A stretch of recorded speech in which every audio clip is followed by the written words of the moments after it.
My name is Walter. I'm 97 years old, and I'm dying. Not in a way that makes for good television. No dramatic last breath, no final gasp, just quietly winding down, the way a fire does when the wood is finally, completely gone. I need you to stay with me for the next few minutes. Not because I'm asking for your sympathy, because what I'm about to tell you took me nearly a century to understand, and you can have all of it right now, for free, in the time it takes to drink a cup of coffee. Most men your age won't hear this until it's too late. I don't want that for you. Here's the first thing, the one nobody says. You think you have time. I know you do, because I did too. It's not something you say out loud. It lives underneath everything. The trip you'll take someday, the conversation you keep rehearsing but never having, the version of yourself you'll become once things settle down. You believe, in some quiet corner of your chest, that the road ahead is long. I'm standing at the end of that road right now, looking back at the whole thing. And I'm telling you, it is not long. It bends fast. It surprises you. One morning, you're 30, certain and restless, and full of something you haven't named yet. Then you blink, genuinely blink, and you're in a bed like mine wondering where the decades went. 4,000 weeks. That's roughly what a man gets. Count them. None are guaranteed. Not one. Time was never yours to keep. It was only ever lent to you. Spend it like you know that. The second thing is going to sting, and I want it to. You are living your life for people who aren't watching you. I did this for decades. Carefully managed how I appeared. Chose the safe answer. Stayed in my lane. Swallowed what I actually wanted because I was afraid of how it would look. Afraid of what they'd think. You know who they are? They're people drowning in their own insecurities, managing their own image, lying awake at night worried about their version of what you think of them. Nobody is watching. They never were. The judgment you've been afraid of your entire life is a ghost. It has no hands. It has no power over you except what you hand to it willingly every single morning. And you have been handing it everything. Stop performing. A man's life is too short and too real to spend it playing a character. Now let me tell you about the thing that destroys a man slowly, quietly, without ever announcing itself. Not failure. Failure is honest. Failure will teach you things 1,000 comfortable years never could. The real enemy is comfort. Comfort walks in, sits down, looks you right in the eye and says, "You've done enough. Stay. It's warm here. Why risk anything?"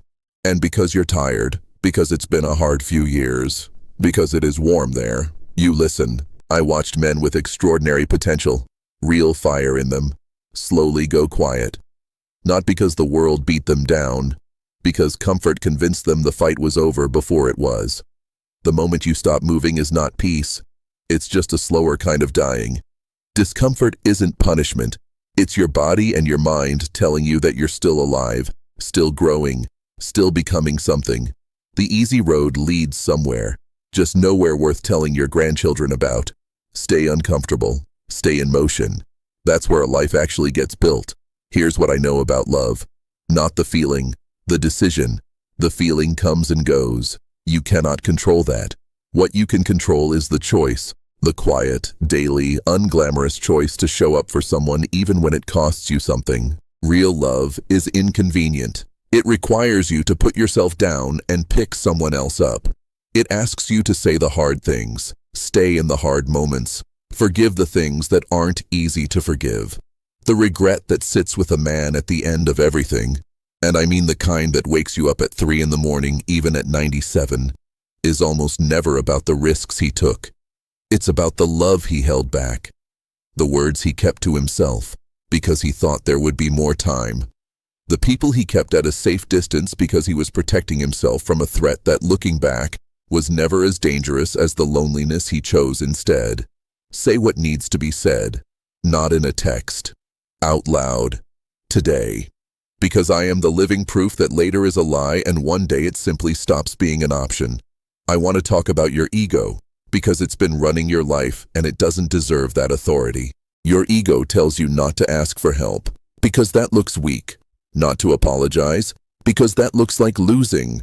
Not to say, "I love you" first, in case it isn't returned. Not to try the thing, because failing at it would be humiliating. Your ego is wrong. Every single time, every real friendship I ever had, every moment of genuine peace, every time I felt like a full human being, it came from putting the ego down, from being willing to say, I don't know. I was wrong. I need you. I'm sorry.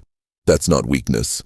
That is what it looks like when a man stops wasting his energy on appearances and starts spending it on what is actually real.